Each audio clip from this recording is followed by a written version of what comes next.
Assalamualaikum warahmatullahi wabarakatuh. Kami akan mempresentasikan Madrasah Al-Quran.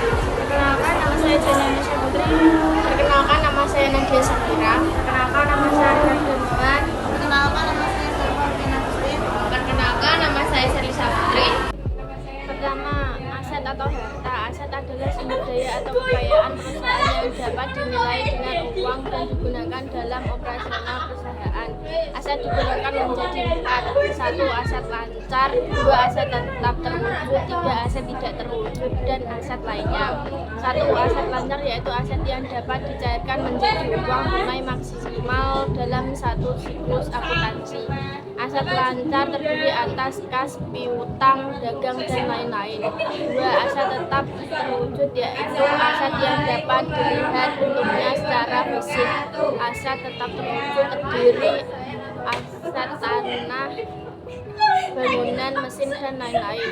3. Aset tetap tidak terwujud yaitu aset yang tidak dapat dilihat bentuknya secara fisik tetapi dapat dirasakan manfaatnya oleh perusahaan. Aset tidak terwujud terdiri atas goodwill, hak paten, hak cipta, dan lain-lain. 4. Aset lainnya yaitu semua aset yang tidak dapat digolongkan ke dalam aset lancar dan aset tetap, tetapi termasuk aset golongan. Liabilitas atau hutang. Liabilitas adalah kewajiban yang harus dibayarkan perusahaan kepada pihak lain. Akun liabilitas dalam akuntansi antara lain sebagai berikut. 1. Liabilitas lancar yaitu hutang yang harus dilunasi oleh perusahaan dalam waktu kurang dari 1 tahun. Liabilitas lancar terdiri atas hutang dagang, hutang wasal, dan lain-lain. 2. Liabilitas jangka panjang yaitu hutang yang harus dilunasi oleh perusahaan dalam waktu lebih dari 1 tahun. Liabilitas jangka panjang terdiri atas hutang hipotek, hutang obligasi, dan lain-lain. 3. Liabilitas lain-lain yaitu hutang yang tidak termasuk jenis liabilitas lancar ataupun liabilitas jangka panjang. Contoh liabilitas lain-lain adalah uang pinjaman yang diterima dari pelanggan. 3. Ekuitas atau modal. Ekuitas adalah setoran investasi pemilik ke dalam perusahaan.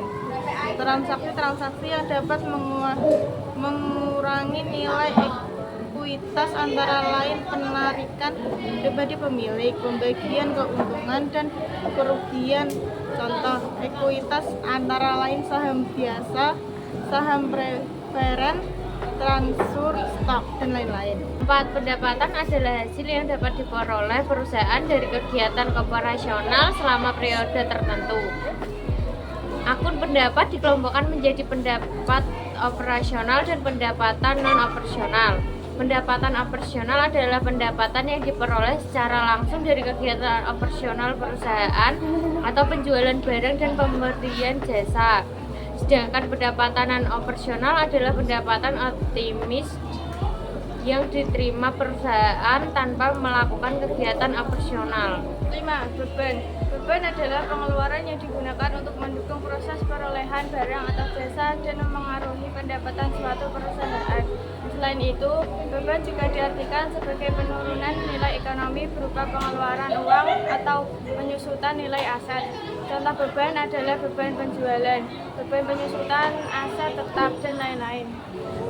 Sekian dari kami. Wassalamualaikum warahmatullahi wabarakatuh.